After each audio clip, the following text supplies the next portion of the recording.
지금 유럽 한복판에서 믿기 어려운 일이 벌어지고 있습니다. 실업률 27.6%, 공장 가동률 0%로 소멸 직전이던 슬로바키아. 동부 지역이 불과 2년 만에 인구 1000명당 자동차 생산량 세계 1위 지역으로 탈바꿈했는데요. 이유는 주권 포기를 조건으로 구조조정안을 제시했습니다. 하지만 이 작은 국가는 모든 조건에서 밀리면서도 포기하지 않았습니다. 한국 기업들이 유럽 생산기지 후보 4개국을 검토할 때 슬로바키아는 최하위였습니다. 인프라도 부족하고 물류비도 가장 비쌌거든요. 하지만 충격적인 사실은 바로 이 나라가 최종 선택됐다는 겁니다. 결정 사유는 단 하나, 신뢰였는데요. 과연 조건이 아닌 신뢰만으로 한 나라의 운명이 바뀔 수 있을까요? 잠시 후에 세계가 왜 이 문제에 주목했는지 차례대로 정리해드리겠습니다. 안녕하세요. 저는 토마스 크라바르입니다. 슬로바키아 국가산업재건청 전략국장을 맡고 있어요. 오늘 아침 7시 30분 정부청사 2층 회의실에서 국가 긴급보고서를 받았습니다. 첫 페이지를 넘기는 순간 손끝이 차갑게 식어들었어요. 실업률 27.6%, 공장 가동률 0%, 재정 유지 한계 9개월. 숫자들이 눈앞에서 춤을 추듯 흔들렸죠. 보고서를 다시 읽어봤습니다. 동부산업지대 주요 공장 12개소가 모두 문을 닫았어요. 실직자 수는 2만 5천 명을 넘어섰고요. 지난해 같은 시기보다 310% 증가한 수치였습니다. 창밖으로 보이는 거리는 평소보다 한산했어요. 출근 시간인데도 사람들의 발걸음이 무거워 보였습니다. 카페와 상점들도 하나둘 셔터를 내리기 시작했죠. 이 도시가 서서히 죽어가고 있다는 걸 느꼈어요. 보고서 마지막 장을 넘겼을 때 가슴이 철렁했습니다. EU 내부 문건 참조란에 적힌 한 줄이 눈에 들어왔어요. 회생 가능성 0%. 브뤼셀에서는 이미 우리를 포기한 것 같았습니다. 아버지 생각이 났어요. 15년 전 국영 철강 공장이 구조조정될 때 아버지도 이런 보고서 한 줄 때문에 일자리를 잃었죠. 그때 아버지는 말씀하셨습니다. 토마스야, 숫자는 사람을 죽일 수도 있단다. 그 말이 지금 뼈저리게 와닿았어요. 전화벨이 울렸습니다. 동료 공무원들이 긴급회의를 소집한다는 연락이었어요. 모두들 같은 보고서를 받았을 테니까요. 저는 서류를 가방에 넣고 일어섰습니다. 이 숫자들과 맞서 싸워야 했어요. 복도를 걸으며 생각했습니다. 이 나라가 정말 끝일까요? 아니면 아직 희망이 남아있을까요? 확실한 건 하나였어요. 더 이상 손 놓고 있을 시간은 없다는 것이었습니다. 회의실 문을 열고 들어가니 이미 6명의 동료들이 앉아 있었습니다. 모두의 얼굴이 어두웠어요. 테이블 위에는 같은 보고서가 놓여 있었고 누구도 말을 꺼내지 않고 있었습니다. 오후 2시 브뤼셀에서 온 전화가 회의 분위기를 바꿨어요. EU 산업조정위원회 수석고문 루트비히 브라운이 화상회의로 연결됐습니다. 화면 속 그의 표정은 차갑고 무표정했어요. 슬로바키아의 상황을 검토했습니다라고 말하며 문서를 펼쳤죠. 루트비히는 구조조정안을 차근차근 읽어내려갔습니다.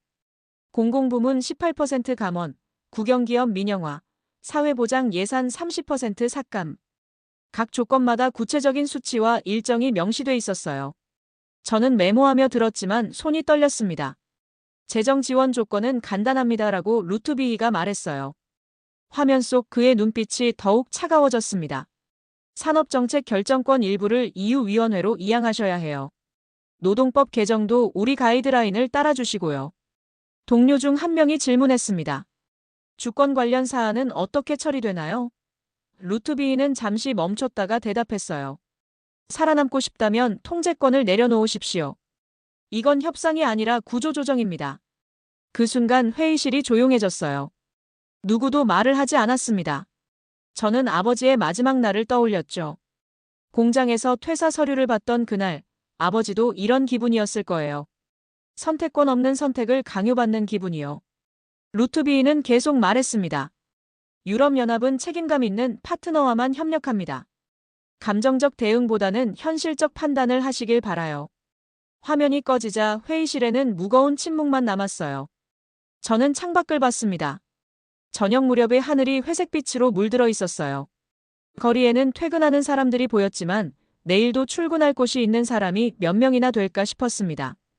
동료들이 하나둘 자리를 떠났어요. 저도 가방을 챙기며 일어섰습니다. 집으로 가는 길에 생각했어요. 이게 정말 유일한 방법일까요? 다른 선택지는 정말 없는 걸까요? 마음속 어딘가에서 작은 반발심이 꿈틀거렸습니다. 사흘째 되는 날 오전, 예상치 못한 전화 한 통이 제 하루를 바꿨습니다. 정보부 연락관 마르틴이었어요. 토마스, 지금 당장 만날 수 있어요? 흥미로운 정보가 하나 있어서요라고 말했죠. 1시간 후 정부청사 지하 카페에서 마르틴을 만났습니다. 그는 서류 봉투를 건네며 조심스럽게 말했어요. 한국 대기업들이 유럽 생산 기지를 검토하고 있대요. 자동차와 전자제품 쪽이고요. 봉투를 열어보니 기업명과 투자 규모가 적혀 있었습니다. 투자 예정 금액은 12억 유로였어요. 고용 창출 예상 인원은 8,000명. 저는 숫자를 다시 확인해 봤습니다. 우리 동부 지역 실직자가 2만 5천 명이니까 3분의 1 정도는 해결될 수 있는 규모였죠. 후보지는 어디예요? 라고 물었어요. 마르틴이 지도를 펼쳤습니다. 체코, 헝가리, 폴란드, 그리고 슬로바키아. 4개 국가 중에서 선택한다고 했어요. 우리 순위는 어떻게 돼요? 마르틴은 고개를 저었습니다. 솔직히 말하면 최하위예요. 이유를 물어보니 답은 명확했어요. 인프라가 부족하고 항만 접근성이 떨어지고 정치적 안정성도 의문시된다고 했습니다. 게다가 EU 구조조정 과정에서 불확실성이 크다는 평가까지 받았죠. 저는 커피를 한 모금 마셨어요. 쓴맛이 입안에 퍼졌습니다. 그래도 가능성이 아예 없는 건 아니죠? 마르틴이 고개를 끄덕였어요. 한국 기업들은 비용보다 안정성을 중시한대요. 그리고 파트너십을 중요하게 생각하고요. 카페를 나서며 생각했습니다. 확률은 낮지만 이건 기회였어요. EU가 우리에게 굴복을 요구할 때 다른 선택지가 나타난 거였죠. 물론 쉽지 않을 거예요. 하지만 포기하고 있을 수만은 없었습니다. 오후에 동료들과 회의를 했어요. 한국 기업 유치 가능성에 대해 논의했습니다.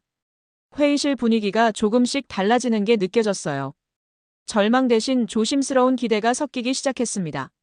확률은 낮아도 선택은 우리가 합니다라고 제가 말했어요. 동료들이 고개를 끄덕였습니다. 그날 저녁 집에 돌아가며 처음으로 희망이라는 단어를 떠올렸어요. 아직은 희미하지만 분명히 존재하는 희망이었습니다. 다음 날부터 한국 기업 관련 자료를 모으기 시작했어요. 이번만큼은 준비된 모습을 보여줘야 했으니까요. 2주일 후 한국 실사단이 도착했습니다. 공항에서 그들을 맞이할 때 긴장이 온몸을 휘감았어요. 5명의 전문가들이 정장 차림으로 내려왔는데 표정들이 매우 진지했습니다. 첫째 날은 인프라 점검이었어요. 동부산업지대로 향하는 고속도로를 함께 달렸습니다. 한국 실사단 팀장이 GPS를 보며 말했어요. 브라티슬라바에서 여기까지 이 시간 맞나요? 제가 확인해보니 예상보다 40분이 더 걸렸습니다. 산업단지에 도착해서 현실을 마주했어요. 고속도로 연결률은 42%에 불과했습니다. 주요 항만까지는 320km나 떨어져 있고요. 한국 측에서 물류비를 계산하더니 고개를 저었어요. 이 조건이면 비용이 18% 더 듭니다. 둘째 날은 전력 공급 시설을 점검했습니다. 변전소 용량을 확인한 한국 엔지니어가 메모를 적으며 말했어요. 증설이 필요하겠네요. 최소 6개월은 걸릴 것 같고요. 저는 속으로 한숨을 쉬었습니다. 가장 충격적인 건 공급망 분석 결과였어요. 주요 부품 공급업체까지 평균 거리가 400km를 넘었습니다. 인근에 협력업체가 거의 없다는 뜻이었죠. 한국 실사단은 계산기를 두드리며 심각한 표정을 지었어요. 셋째 날 저녁 호텔 로비에서 우연히 한국 팀장과 마주쳤습니다. 그는 커피를 마시며 전화통화를 하고 있었어요. 본사에 보고해야겠습니다. 솔직히 조건이 라는 말이 들렸습니다. 저는 가슴이 내려앉는 걸 느꼈어요. 마지막 날 공식 미팅에서 분위기는 차가웠습니다. 한국 측에서 준비한 평가표를 보니 거의 모든 항목에서 낮은 점수를 받았어요. 교통 인프라 2점, 물류비 절감도 3점, 공급망 접근성 2점. 숫자들이 우리의 현실을 적나라하게 보여줬습니다. 검토해보겠습니다라는 한국 팀장의 인사말은 사실상 거절과 다름없었어요. 저는 그들을 배웅하며 무력감에 빠졌습니다. 우리가 가진 건 정말 아무것도 없는 걸까요? 공항으로 가는 차 안에서 조용히 생각했어요. 인프라와 조건에서는 경쟁할 수 없다는 게 명확해졌습니다. 그렇다면 우리에게 남은 건 무엇일까요? 그날 밤 잠자리에 들면서도 답을 찾을 수 없었어요. 하지만 포기할 순 없었습니다. 다른 무언가가 있을 거라고 믿고 싶었어요. 한국 실사단이 떠나고 일주일이 지났어요.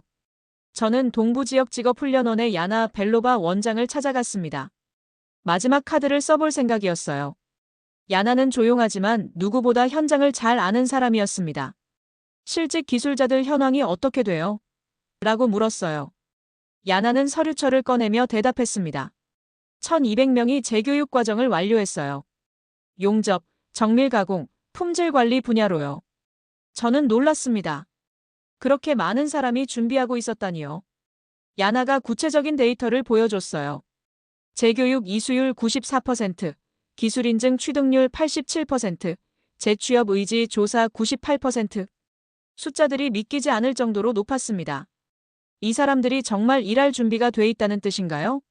한 명씩 면접해봤어요 라고 야나가 말했습니다. 모두가 절박해요. 새로운 기회만 주어진다면 무엇이든 하겠다고 하더군요.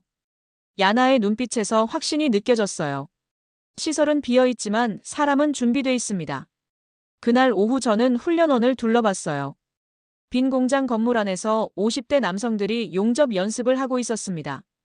불꽃이 튀는 소리와 함께 진지한 표정들이 보였어요. 한 명에게 다가가 말을 걸었습니다.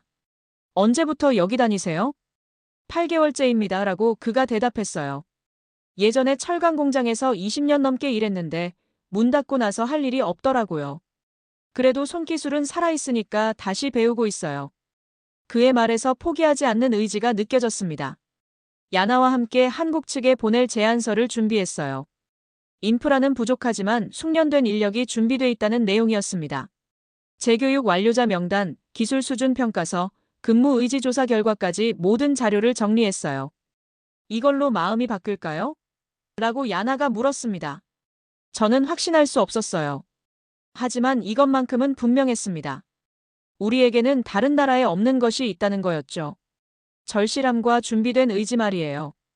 그날 밤 제안서를 검토하며 생각했어요. 한국 기업들이 찾는 게 정말 조건뿐일까요? 아니면 함께 일할 수 있는 진정한 파트너일까요? 저는 후자였으면 좋겠다고 간절히 바랐습니다. 다음 날 아침 서울로 이메일을 보냈어요. 제목은 간단했습니다. 슬로바키아의 마지막 제안. 이제 기다릴 수밖에 없었어요. 이메일을 보내고 2주일을 기다렸습니다. 매일 아침 출근하자마자 메일함을 확인했어요. 스팸 메일과 공문서만 쌓여갔죠. 야나에게 전화해도 소식은 없었습니다. 점점 체념하기 시작했어요. 그러던 화요일 오후 3시 전화벨이 울렸어요. 한국어로 말하는 목소리가 들렸습니다. 토마스 크라바르 국장님이시죠? 저희는 한국 본사 투자검토팀입니다. 심장이 빨리 뛰기 시작했어요. 결정이 나왔습니다. 라고 그가 말했어요. 저는 숨을 멈췄습니다. 슬로바키아를 선택하기로 했습니다. 귀를 의심했어요. 다시 한번 확인해달라고 부탁했습니다. 맞습니다. 슬로바키아입니다. 이유를 물어보니 예상치 못한 답이 돌아왔어요. 인프라는 체코와 폴란드가 더 좋았습니다. 물류비도 더 저렴했고요. 하지만 신뢰 항목에서 슬로바키아가 단독 최고점을 받았어요. 신뢰라는 단어가 머릿속에 맴돌았습니다. 한국 측 담당자가 구체적으로 설명했어요. 재교육된 기술자들의 데이터를 보고 감동받았습니다. 94% 가동률이라는 숫자는 다른 나라에서 본 적이 없어요. 그리고 마지막 제안서의 진정성이 느껴졌습니다. 우리는 숫자가 아니라 태도를 봤습니다. 라고 그가 덧붙였어요. 공장 건설은 몇 년이면 되지만 신뢰는 쌓기 어렵거든요. 슬로바키아 사람들에게서 그 신뢰를 봤어요. 전화를 끊고 나서 한동안 멍하니 앉아 있었습니다. 야나에게 전화했어요. 야나, 됐어요. 한국이 우리를 선택했어요. 전화 너머로 야나의 놀란 목소리가 들렸습니다. 정말요? 어떻게 된 거예요? 저는 흥분을 감추지 못하고 상황을 설명했어요. 그날 저녁 정부청사에서 긴급회의가 열렸습니다. 동료들 모두가 믿기 어렵다는 표정이었어요. 체코나 폴란드가 아니라 우리를 누군가 물었습니다. 저는 고개를 끄덕였어요. 신뢰 때문이래요. 회의가 끝나고 집으로 가는 길에 아버지 생각이 났어요. 아버지가 살아계셨다면 뭐라고 하셨을까요? 아마 이렇게 말하셨을 거예요.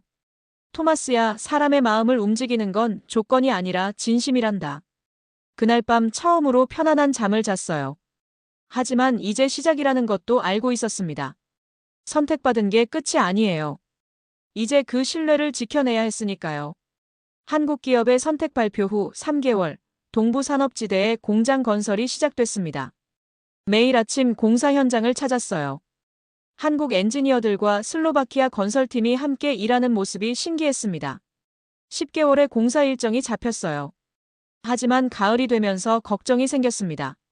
올겨울 기온이 영하 18도까지 내려갈 거라는 기상 예보가 나왔거든요. 한국 측 현장 책임자가 말했어요. 이런 추위에서도 공정을 지킬 수 있을까요? 첫눈이 내린 11월부터 진짜 시험이 시작됐어요.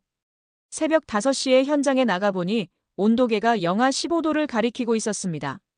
작업자들이 두꺼운 작업복을 입고 일하고 있었어요. 입김이 하얗게 나올 정도였죠. 가장 힘든 건 콘크리트 작업이었습니다. 추위 때문에 양생이 제대로 안 되는 거예요. 한국 기술진이 특수 보온재를 가져와서 밤새 온도를 관리했어요. 슬로바키아 작업자들도 교대로 난로를 피우며 현장을 지켰습니다.